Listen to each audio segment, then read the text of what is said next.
Alright, so once you enter the film industry, you have to understand there are things you have to have, like capital, collateral, money, and air, things like that.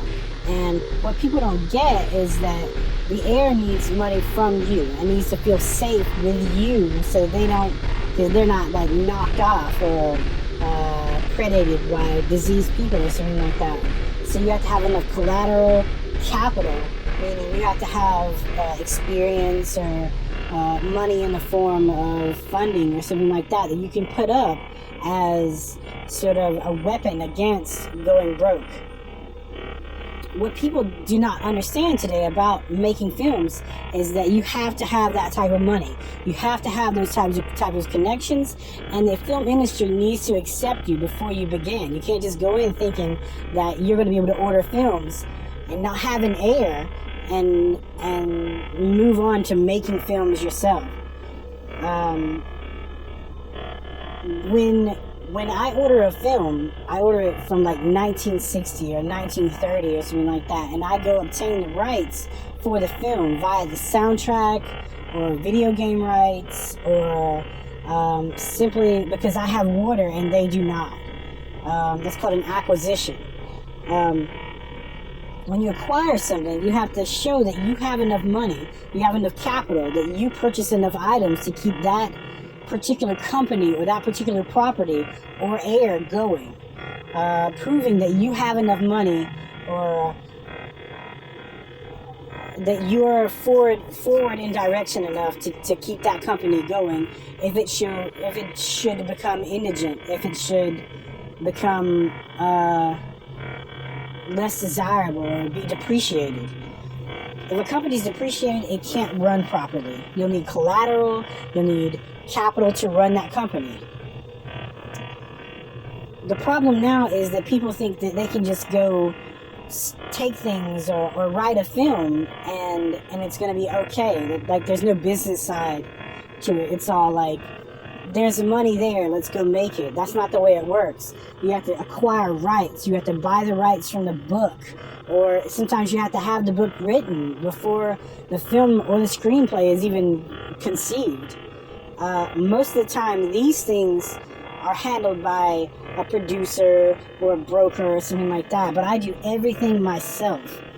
Every single thing I do myself. I had to go to people in the film industry to get things like that done. Like, you know, a writer-director or a producer or something like that to have those things done. But what it really means is that I have enough money to keep their things going if they should become indigent or even die. Or I've saved their life in some way. Or, you know, I kept their religious beliefs intact and they owe me one or something like that. So they'll go make a film for me that I've written, like Evil Dead or something like that, and that's what those things, just a thankful writer director or industry leader, and that's not, you know, it takes a lot to do that. So you're not just able to go out there and do things the way that I do, but I'm a very professional person. With those things being said, if my inheritance were in jeopardy or in any way, I have insurance. I need to have insurance also. You need to be able to afford that insurance. Understand that it costs maybe $100,000 per year to keep a film going. That's not even renewing the rights. The renewing the rights are very expensive also.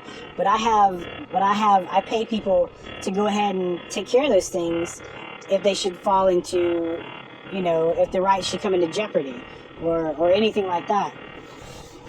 Understand that the film industry needs a lot more than it has. That films like Brightburn or the new Saw films, they do not have enough to survive. They don't have enough water. They have decillion amounts, but they don't have sort of an audience that is of a decillion value. Saw 10 was going to be amazing, right? It wasn't so great. It wasn't as good as, do you guys remember the original Saw films? Was it just as good? Did you enjoy it as much? You didn't. I know you didn't, because I'm not as excited about it as you were for the first Saw film. Or even Saw 2, which I saw in theaters, I think, but I'm not sure. I remember Saw was really good. I was working at a video store when it came out, and I was like, well, let's check this thing out. I really love horror films, and I thought, you know, James Wan. I don't know anything about James Wan other than what I read in Fangoria. So what those films needed were backing. Like Saw 10 needed a lot of money that I didn't want to provide to the industry. You need a lot of water, you need a lot of food, a lot of steak and stock. When you give a person 10% of your steak and stock, you have to be able to afford that food to travel elsewhere, and you're going to take a massive hit. Understand, if you afford a person 10% of your orange juice, of your cereal, of your milk, of your eggs, of your bacon, that's like 40 or 50% of your food intake for that day. But like, it's different intakes, like 10% of your bacon as opposed to 10% of your eggs or hamburger that day. If those two things don't mix together, it's not a bacon cheeseburger, then you have some differences and some balances to balance. And that's where banking comes into play. When you have those things, you have to understand that those things are generally handled by a group of people that overlook someone else's life. If you're doing it yourself, then it's a major accomplishment. You're worth more than other people are worth. But it takes